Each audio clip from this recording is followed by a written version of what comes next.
نبداو بالفولي. سي اس اس يخسر الماتش الفاصل في نصف نهائي البطولة 3 أشواط مقابل 2 ضد ليتوال. ماتش كبير خسروه أبناء بسام الفوراتي في الثواني الأخيرة. هات نسمعوا شنو قال بعد الماتش بسام الفوراتي. غالب ثم اخطاء في وقت اوروبا في وقت خايف برشا ولا غالب ديما حبينا نفوز واللعبة الكل حبت تفوز رغم اللي الضغط كبير. رجعنا في المباراة غالب ان شاء الله في الباركور نتاع الفوز ان شاء الله. والله مازال سبق وانا احنا توي نتمنى المهم نتاعنا ان شاء الله.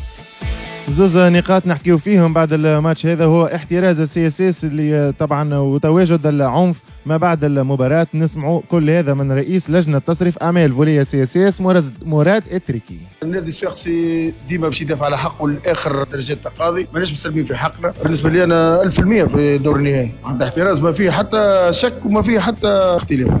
كيما النجم الساحلي قدم مقابله ممتازه، في الاخر النجم الساحلي راهو فاز ب 16 14 هذا اللي فات السابق.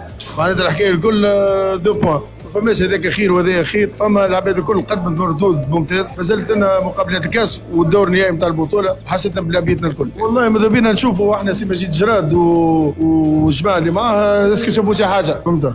هذا يشوفوه كان في قاعه صفاقس، يشوفوا كان سي لطفي عبد الناظر موجود على ارضيه الميدان، سي رضا شرف الدين ما يتشافش انفيزيبل ولا غالبوا برا. هذيك هي الكره وصفاقس كيما مهمشه في كل شيء، مهمشه حتى في الرياضه، لكن صفاقس عنده رجال ويدافعوا عليه ولاباس علينا.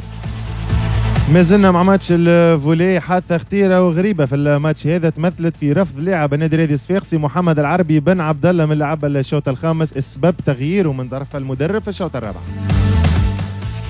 ما زلنا مع السي اس اس، لكن نمشيو للفوتبول. الفريق عمل اليوم حصته الأخيرة في صفاقس بحضور الجمهور. غدوة الفريق يسافر للمتلوي قبل ماتش لحد ضد نجم المناجم. نهار الأحد طبعا تتلعب 5 ماتشات من إياب الرابطة الأولى في جولتها السابعة. مستقبل مرسى يلعب مع اتحاد بن قردان بصفارة نصر الله الجوادي.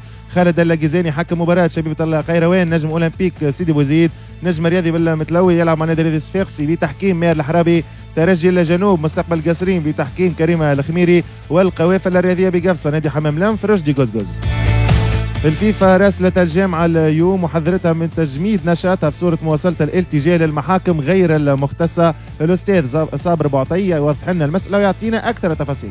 المراسلة هذه مش ضد الانتخابات اللي صارت في الجامعة، بل تأكد صحة الانتخابات اللي صارت بانتخاب المكتب الجامعي نتاع وديع الجري. قلنا راهو الفيفا تمنع الالتجاء للقضاء العدلي والقضاء الإداري في النزاعات الرياضية. الكناس كانت ثم كلوز داربيتراج توجه لها، صارت جلسة عامة نحت كلوز داربيتراج هذيك ولات القضايا تتوجه للتاس بقطع النظر عن الصحيح مش صحيح. لكن اليوم الكناس ما عادش مختصة للنظر. لابد من إيجاد حل اليوم. لابد أنه نرجعوا الكناس أو هيكل آخر للتحكيم الرياضي يخرجنا من المشكل هذا، ولابد من تدخل تشريعي. قلنا حل. احنا اليوم عندنا أزمة، عندنا مشكل. الكلوز داربيتراج تهز للتاس، التاس المصاريف نتاعها كبيرة برك. اليوم عندنا مشكل.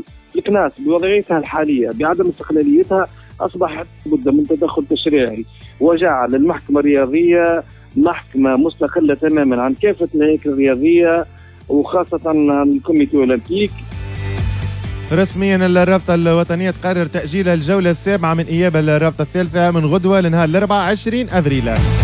كيف الرابطة أصدرت بعض القرارات اليوم، منهم معاقبة لاعب النادي الأفريقي صابر خليفة بزوز مباريات، أيضا معاقبة اللاعب العيادي ب6 مباريات، وتغريم فريق النادي الرياضي الصفاقسي ب2000 دينار، وحرمان مدرب الملعب التونسي ماهر الكنزاري من الجلوس على بنك الاحتياط مدة 6 مباريات، وخطية مالية ب3000 دينار. غدوة باش تلعب الماتش الحاسم في براج الليغ 2 في استاد قربة اللي باش يحتضن حوار الرلوي ستير جرزونة. الفايز يضمن بقائه والخاسر طبعا ينزل للرابطة الثالثة. ما زلنا في الرابطة الثانية. اليوم تلعبت الجولة الأولى من البلاي اوف. الأولمبي الباجي ينهزم ضد اتحاد تطاوين زوب واحد. مستقبل جابس يعمل زيروات مع الاتحاد الرياضي المونستيري. وجندوبة رياضية في ماتش هيتشكوك تفوز 3-0 ضد نادي كرة القدم بالحمامات. منتخبنا الوطني في الفوتسال خسر قبيله في اولى ماتشوات كان بنتيجه 4-0 طبعا ضد المنتخب الزامبي. وبعد غدوه ماتش الثاني في الظاهره هذه باش يكون ماتش حاسم